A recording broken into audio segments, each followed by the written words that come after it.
What's up, everybody? Welcome back. Hope everybody's having a great day or night whenever you're watching this. I don't know if there's been a bigger disaster in the NBA other than the Phoenix Suns. Maybe the Sixers this year, but that's all been injuries and injuries and injuries.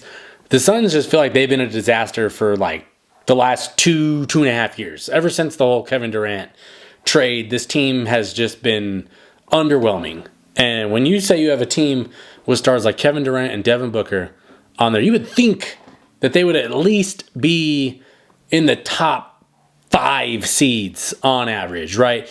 They're the 11 seed right now. They're not even in the play-in. And I don't know if they're going to make the play-in. The team is struggling super, super bad. We're on March 3rd right now. And they seem to be in one of those stretches where I think they're like 3-7 over the last 10, where they're just kind of, it feels like they're kind of rolling over. It really does feel like that. And I know that there's multiple factors as to why this team has just been bad. They've just been abysmal. Bradley Beal is a big reason for it. Not necessarily because of his play, more because of his contract and his unwillingness to be traded elsewhere. Because the idea of Beal, Booker, and Durant really just never made sense. Let's be honest. None of those guys are pass first. And none of them are like all elite creators. Booker is a very good creator. Durant's a good creator. Beal's a solid creator. None of them are above like that upper echelon. They're not in that category. And that's why this team is really just, that's why they're abysmal. They have 3 me first guys, and they don't have really they don't even know how to play together. It's me, my turn, your turn, that stuff does not work unless you have 2 all-world like offensive juggernauts. You need to be able to move off ball. You need to be able to create for yourself while doing it for others at the same time. And they don't play defense at all. They're in the West. They're the 4th worst defense, or 4th or 5th worst defense. Like the only teams that are worse on defense are like the Jazz, the Pelicans. I think the Nuggets are somehow pretty terrible on defense this year. And then I believe the Grizzlies, surprisingly, are also in that category. Now, 2 of those teams are playoff teams. But those 2 teams, being the Nuggets and the Grizzlies, have very outlier offenses. One of them is ran by Nikola Jokic. They're going to be in every single game, every single night. The Grizzlies have a team-first attitude that is immensely different than what the Suns have. The Suns do not have that at all. You have Booker kind of going at it with Budenholzer, and there's this rumor that like Budenholzer told him to kind of chill out with the leadership aspect, which I'm going to be honest, if that's true, that's almost a fireable offense. You can't tell your leader to pipe down.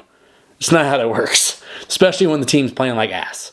That he should be most vocal at that point. So they're bad. They're bad, and I don't know what is going to turn it around because, let's be honest, there's like a 98% chance that Kevin Durant is traded in the offseason, but I don't know what kind of haul you get for Kevin Durant that's going to be able to turn you around. There's like a few teams, and I think they're all in Texas, that might be interested in him, with the Rockets. The Mavs might have some interest there, and then maybe the Spurs.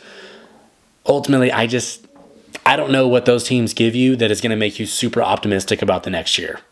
Now, I guess the good news is that after next season, Beal's contract is essentially going to be off the books because it's a team option. So you just got to thug it out for one more year after this. But can you waste another year of Devin Booker's prime? Booker's been a Phoenix lifer. I don't know how much more that man can take from what they've been doing with just the shortcomings. And like, I don't know if Kevin Durant is that guy at this point in his career. I don't know if he's that guy you just plug into a team and they're a championship contender. It certainly doesn't seem so. His last 3 years in the playoffs, 2 of them are sweeps, and 1 of them's a second-round exit. I don't know what you're getting out of that, and I don't think the Suns are all that confident in the fact that they don't think they're going to be able to turn this around. I think that their management might be like, wow, we kind of screwed this up. That Beal trade might have set us back 5 years.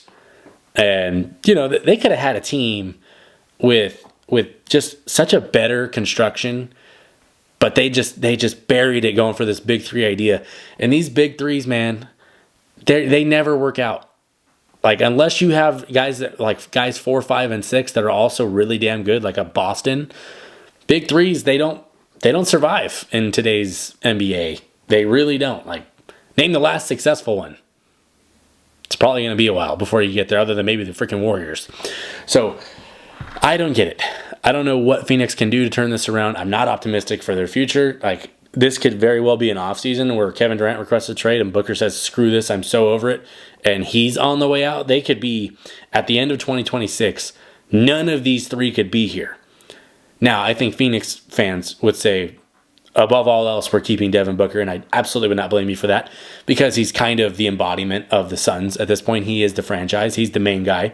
He's the guy that grew up on the team through the trash years and made it to a finals, and then they blew it up right after. You know, teams that blow themselves up right after a finals run, you know, they don't turn out too hot in the end of it all. And I think Phoenix kind of jumped the gun on that.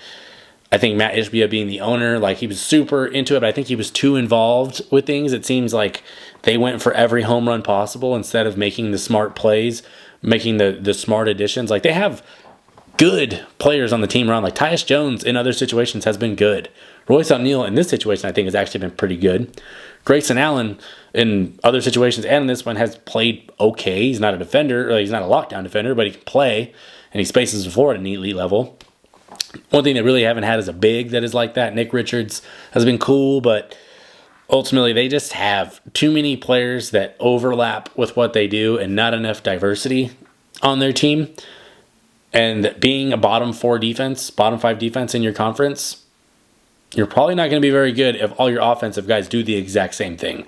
So this, I think, is a lot to do with poor roster construction, some to do with coaching and not meshing with players, and players not sacrificing enough. That's a main core issue with the Suns, and I don't think there's any fixing that at this point. They're the 11 seed. Are they under 500? I don't know if they're under 500 yet. No, they are. They're 28-32 at this point in the season, and they're 2.5 games back of the 10 seed for the play-in. This is a team that the amount of money they've spent on this roster should absolutely be in the top 6. But they just don't have it. They don't have it. I don't know what fixes it.